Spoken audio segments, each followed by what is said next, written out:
Keith Wood and George Gregan, rival skippers, and they get a tumultuous reception from this capacity crowd at Telstra Dome in Melbourne.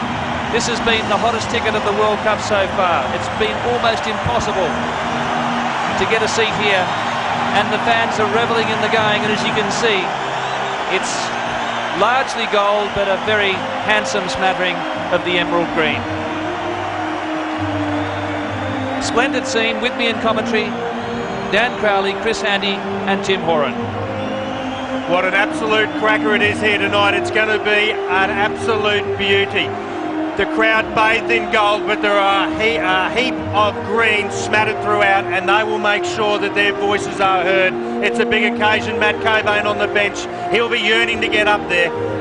4 years of anticipation, and these the men they've got to face. Mags, O'Driscoll, Wood, plenty of Munsterman. Yes, and Gleeson coming in the forward pack for the injured Quinlan.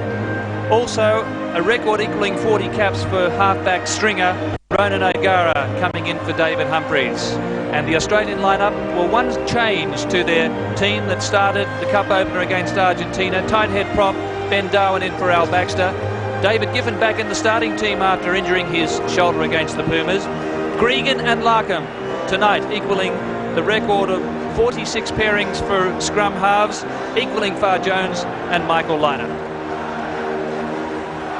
A 76th outing tonight for mighty Matt Burke, who's at outside centre but has played the majority of his test matches at fullback. So now we stand by for the anthems.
So what an occasion.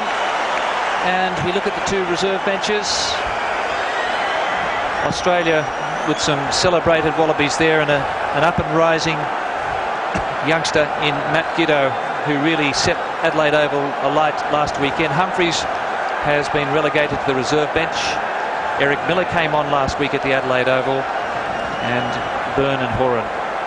So looking at the Australian man here, David Giffen, it's a big one for him coming back after that bad injury. Oh, it definitely is. Australian second rower, vice captain, forward leader. And then we have also Keith Gleeson, the rampaging St Mary's College flanker. Former Australian under-21 representative. He was kept out of the New South Wales side by Phil Waugh. It's the first time they've gone head-to-head tonight, and he wants revenge. And there he is, Joe Roth. Loves the big stage, and Matt Burke. Isn't it a great occasion for him, Matt Burke, tonight, keeping Sterling Mortlock out, and he really needs to perform well tonight to keep his spot. And that's the player. That's the player that holds the key for Ireland, Brian O'Driscoll. He's been fairly quiet at this World Cup.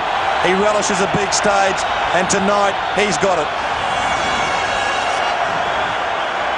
So it's going to be Elton Flatley to start proceedings.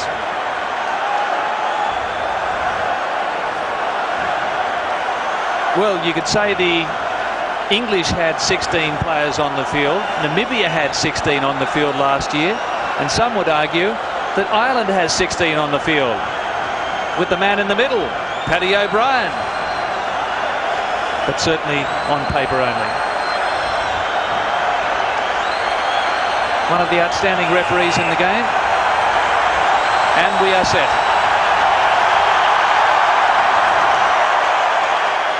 And early take for Foley, playing in the red headgear. Well, the Irish have come to Telstra Dome seeking a vintage crop. Can they run the distance? Certainly looking around Melbourne, there are plenty of spectators who won't make the distance wearing green tonight as Wendell Saylor takes it to halfway. Stay back. And now Joe Roth. And that screws off the side. And not the start he wanted. Well, thankfully he gets a result, not the one I'm sure that he'd want this early, Tim. No, that's right. Be disappointed with that kick, no doubt, but interesting to see Australia early on show their hand. And great to see Matt Rogers giving Wendell Saylor an early touch.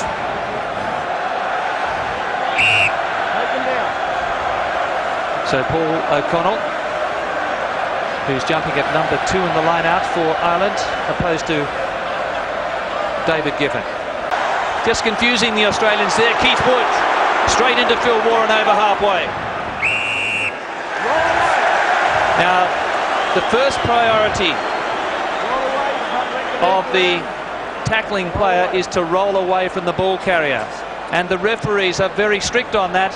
First penalty of the game. And O'Gara's going to have a shot for goal. Oh, how brave. And great Irish fly halves before him have made the difference from this distance. It's to ground. Waugh on his feet. Steve Larkham trapped. Referee penalty.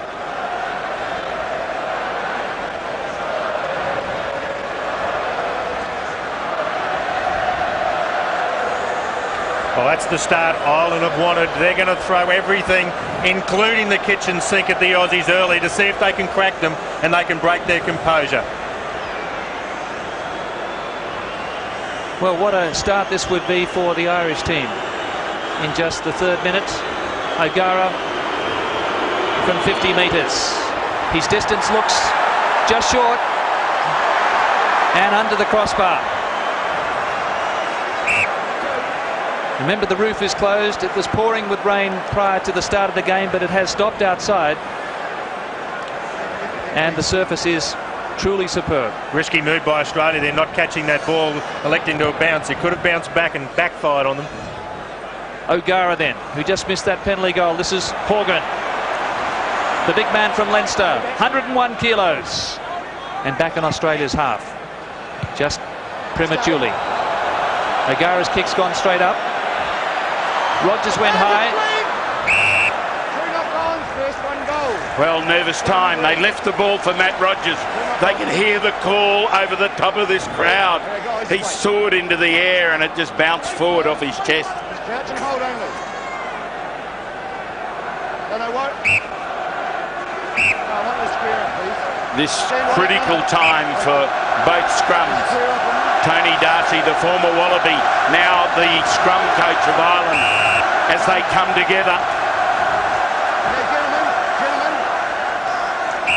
There we can see with Ireland the two players behind the Irish scrum. Which side will they go?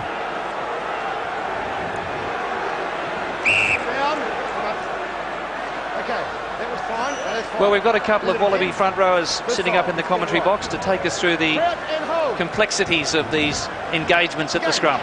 Nothing strange about this, it's just hard work. Loose pass from Stringer picked up by O'Driscoll. Well-placed kick, Horgan chases. And Rogers, when he forces the ball, once it's been kicked over by the opposition, it's back to the 22. Plenty of moves on behind that scrum base. Firstly, they came the short side, then they went open with Dempsey clearing out into the distance towards the other touch. So this match to decide who finishes first and second in Pool A. The French await the loser here next weekend at Telstra Dome. Matt Rogers, a raking kick, Stringers underneath, the little scrum half. Rogers coming up with George Smith and Saylor, and it's Rogers who wraps him up. And some torrid defence from Brendan Cannon. What was Stringer thinking then? He's got a wall of gold and he decides to try and take him on. Great support from Keith Gleeson, the Irish flanker though. Look at George Smith all over him. O'Gara put under pressure just outside the 22. Now it's back with Dempsey. And he gains about 25 metres just to take off the heat as Australia applies the blowtorch. Well, here we see fantastic defence by Matt Rogers following up his kick that didn't go out. And George Smith looking him over the ball, scavenging. Just didn't get it, but great defence by the Wallabies early on. Referee wants a metre gap along the line of touch. And they've got to stay there until the ball's thrown in. You can only come across if you're jumping for the ball. Snatched away brilliantly. Well taken by Sharp. Here's Smith.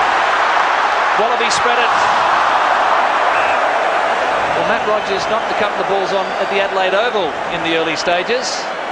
Just seemed to take his eye off it. And he had some room to move two out wide, didn't he, George Smith? A lovely pass. Was on his chest. He just had a little bit of a look up. And he knows there was space there with Joe Roth lurking as well. One of the problems for the Wallabies in these movements is that the ball is not being delivered out in front. And though it was on the chest, it was really hard to handle. Number one, Bill Young being penalised. The referee saying stay square, which means he has to pack straight. He's actually angled in and tried to wheel the Irish scrum. Penalty, Ireland. Now you can't wheel the scrum before the ball is thrown in. I think John Hayes, though, Dan, worked him a treat. He angled in on the Australian hooker, and that meant to get his position, Bill Young had to really readjust. He was struggling, came forward on the loose head side.